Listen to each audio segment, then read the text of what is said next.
run? What the hell does that mean? Hey! Haunted or not, you can't talk to me like that. Listen, don't make me whip your refrigerated ass.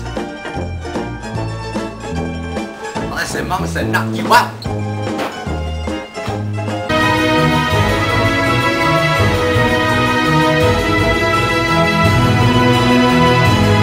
Coming in at number 15 is Sleepy Hollow. Again, I love ghost stories, and what happens when you take the massive talent and dark style of Tim Burton and add in one of America's most legendary ghost stories? You get a stylish, dark, and bitchin' ghost story. The mood and the tone of this movie is just fucking beautiful and screams of a ghost story. Plus, the solid cast and amazing talent of Johnny Depp only makes this movie more fun to watch. The movie isn't really all that scary, but it does the story of Sleepy Hollow great justice and is a must-see. Coming in at number 14 is the Texas Chainsaw Massacre, both of them. Another one of the landmark films in history that helped launch a slasher movie genre, although with the rise of shitty teen horror movies that can be taken as good or bad. Now, as for the remake, it was a good movie that stayed consistent and had its scary moments. Plus, if Texas Chainsaw Massacre were to have a high budget, I would expect it to look like the remake did anyway. It wasn't better than the original, but it did stand out as a film to break the idea that remakes are bad. Now the original is where the love lies with this film. Being another film to come in for the Ed Gein killings, Texas Chainsaw Massacre showed people that a low-budget movie can really scare the shit out of you. I mean, the sheer fact that this movie doesn't even have a lot of blood or gore is a shining example that story, acting, and atmosphere can beat out blood and a high budget any day.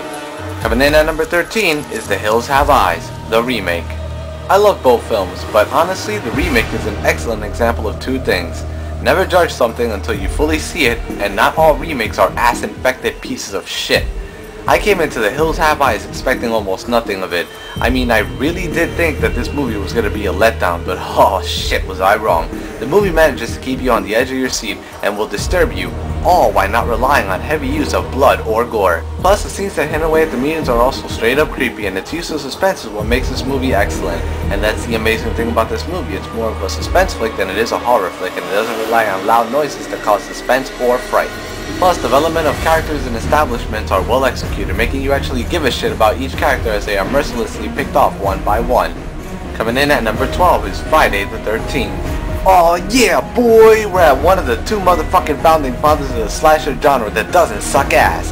Do I even need to go into detail of this movie? Jason is a freaking icon, and Friday the 13th is one of the most iconic movie and series of all time. This movie brought on a whole new genre of horror and also showed that you can still scare people without using much.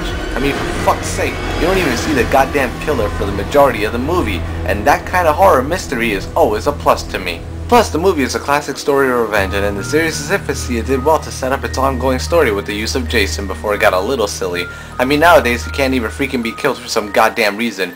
But even that was a treat to see. I mean, come on, an indestructible killing machine may be a little silly today, but it still makes for some killer scenes in a successful series.